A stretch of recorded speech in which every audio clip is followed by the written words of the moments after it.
Olá meus amigos, tudo bem com vocês? Sejam todos muito bem-vindos ao canal. Meu nome é Wander Souza, sou fitoterapeuta. Pessoal, e hoje eu tenho um assunto bastante delicado, bastante importante para falar com vocês. Falar sobre as contraindicações das plantas, discutir com vocês um pouquinho sobre esse tema. Pouquíssimas são as pessoas que falam sobre toxicidade, pouquíssimas são as pessoas que falam sobre interação medicamentosa, raros são aqueles que falam sobre contraindicação. E quando a gente fala de planta medicinal, a gente está falando realmente de algo para tratar da nossa saúde, certo? Então, por exemplo, se eu estou falando aqui de uma erva botão, Eclipta alba, Eclipta prostrata, que é o nome científico dessa planta, eu estou falando de uma importante planta medicinal, muito utilizada na Índia, e é realmente uma planta sensacional. Vocês que me acompanham sabem bem, aqui tem vídeo falando sobre essa planta e tal, que inclusive aqui na descrição eu posso deixar o link aqui sobre esse vídeo. Mas enfim, se eu falo de uma planta medicinal dessa poderosa, quando eu falo de um benefício que ela é hipotensora, por exemplo, ela baixa a pressão, eu estou falando que para as pessoas que têm já a pressão baixa, ela então não vai fazer bem, ela não vai ser legal, porque se ela tem um mecanismo para poder abaixar essa pressão, se a pessoa já sofre de uma pressão baixa, então quer dizer, a erva botão não vai ser uma planta legal para ela, certo? Então assim, pela lógica, quando a gente fala de algum benefício de uma planta medicinal, a gente já associa que aquela planta, né, é favorável para alguns, mas não é favorável para outros. Para uma planta até chegar ao ponto de se transformar num fitofármaco, num fitoterápico, ela passou por diversos processos, diversos estudos e tal, e o primeiro foi a respeito sobre a toxicidade. Então, quando nós falamos sobre plantas medicinais, eu quero que vocês se atentem a isso, a respeito sobre a toxicidade das plantas, sejam criteriosos nos estudos de vocês. Quando vocês verem um vídeo, seja lá na plataforma, por exemplo, do Facebook, seja no Instagram, seja aqui no YouTube, seja onde for que vocês estiverem fazendo uma pesquisa, verifique a fonte, veja de aonde você está buscando essa informação.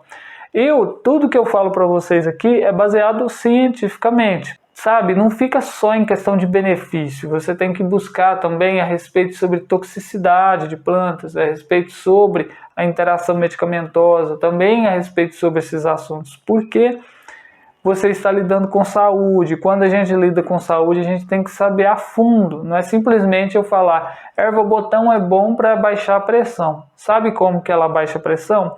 Ela reduz batimentos cardíacos. E aí? Então, uma pessoa que já tenha hipotensão vai abaixar muito mais a pressão. Por quê? Porque ela reduz os batimentos cardíacos. Porque nessa planta a gente tem uma substância como a uedolactona. E essa substância ela tem um efeito de reduzir os batimentos cardíacos. O que não é legal numa pessoa que já tenha hipotensão, uma pessoa que já tenha pressão baixa, numa pessoa que sofre com bradicardia.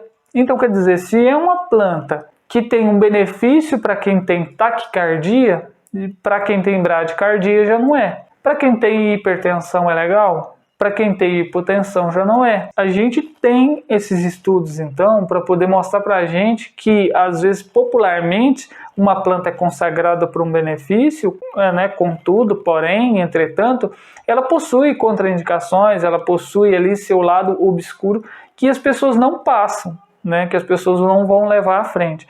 Por exemplo, tem um vídeo aqui no canal muito polêmico que é sangue de dragão. Mas existem diversas plantas que são chamadas de sangue de dragão. E aí vem outro caso. Nome popular. Nome popular quer dizer, assim, infinitas plantas podem ter aquele mesmo nome. E aí quando eu falo sangue de dragão, eu tenho que falar o nome científico. Se eu falo o nome científico, eu mostro a planta, mostro características, certo, daquela espécie.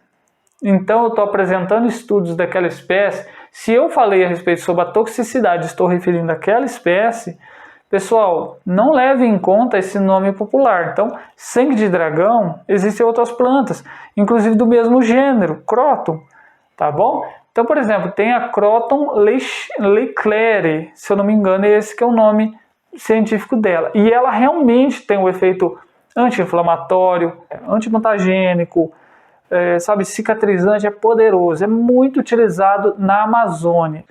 E é esse sim que tem ali bastante uso interno. Contudo, tem uma espécie chamada Croton urucurana bailon, que é uma espécie que eu mostrei, sangue de dragão, que essa já tem toxicidade fazendo uso interno, e mostrou em estudos que ela não pode fazer o uso interno dela. Então veja que a planta, ela tem o mesmo nome popular, mas não é uma planta que possa fazer uso interno. E aí as pessoas descem a lenha falando que não sabe de nada, está errado, porque sempre utilizou a planta, se fosse assim já tinha acontecido algo com ela. Se atentem a isso. Se eu estou trazendo algo, é baseado cientificamente. Eu jamais vou trazer alguma coisa do achismo, que eu acho. Outra coisa, por exemplo, eu trouxe um vídeo, que inclusive na descrição desse vídeo vai ficar o link para acessar. Falo sobre o hipertiroidismo, falo de plantas medicinais contra o hipertiroidismo. Você acha que eu traria algo para trazer dúvida para vocês? Não. Por exemplo, moringa oleífera. Existem estudos que mostrando que se você faz o uso prolongado dessa planta, por ela conter substâncias que são goitrogênicas, elas vão atrapalhar a sua tireoide. E nesse caso, para as pessoas que têm hipertiroidismo, vão ser legal, porque elas vão reduzir a produção de hormônios, por essa glândula.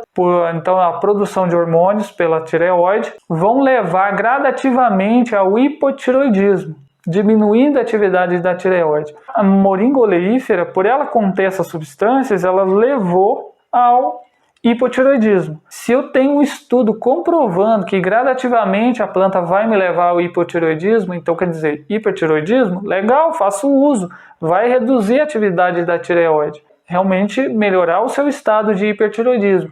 Mas para quem tem hipotiroidismo, não é legal. Assim como o coentro. É uma planta calmante? É uma planta boa para acalmar, para melhorar o sono e tal, sensacional, que inclusive esse benefício está na semente do coentro. Porém, reduz a atividade tiroidiana. Para hipertiroidismo, legal, para quem tem hipo, não. Daí são apenas alguns exemplos de plantas que possuem vários benefícios maravilhosos. Eu sei o benefício, então que Melissa officinalis é ótima para o sono. Bom demais, Como se diz aqui em Minas, é bom demais. Só que ela reduz a atividade tiroidiana. Ela é utilizada, inclusive, popularmente contra hipertiroidismo. E aí? Se é contra hipertiroidismo, reduz a atividade tiroidiana, ela também vai ser, no caso, vai ser contraindicado para quem tem hipotiroidismo. E só para finalizar, penicilina, terramicina, alternanthera brasiliana. Alguém já te falou? Porque aqui no canal eu tenho certeza que está essa informação. Eu falei a respeito sobre a interação medicamentosa de terramicina. Ela não é chamada de antibiótico? Não é à toa. Ela é uma planta que tem uma ação contra diversos patógenos. Ela é contra bactérias, fungos, ela tem efeito inclusive contra parasitas e tal. E existem vários estudos mostrando o efeito dessa planta, inclusive ela é estimuladora do colágeno. Mas esse antibiótico natural, que é a penicilina, terramicina, bezentacil, doril, perpétua do Brasil, alternanthera brasiliana, não pode ser feito o uso junto com antibióticos que você conhece lá na farmácia, como amoxicilina, como qualquer outro. Não pode, porque essa planta interage com esses medicamentos, não deixando com que eles exerçam a sua função. Ou seja, quer usar a penicilina, terramicina, essa planta, alternanthera brasiliana, ou alternanthera tenella, que inclusive é outra espécie dela, que não é roxa, não é arroxeada, porém tem praticamente a mesma atividade do que a alternanthera brasiliana, utilize ela então para você fazer o seu tratamento, mas não utilize essa planta junto com o antibiótico. Quando eu falo sobre alho, tem um efeito de ser antitrombótico, prevenir a trombose, excelente. Porém, o alho tem um efeito de ser anticoagulante. Tendo um efeito anticoagulante, você está fazendo uso de aspirina, varfarina, Comaldin, Pradaxa, AS, de qualquer outro medicamento que é antiagregante plaquetário. E aí? vai fazer o uso de uma planta dessa e daqui a pouco você vai fazer uma cirurgia, tem o caso de uma hemorragia. Você fazendo o uso de anticoagulante junto com alho, ou então fazendo sempre o tratamento do alho, da água de alho, do óleo de alho e tal, e você fazendo então esse tratamento e não sabia dessa informação.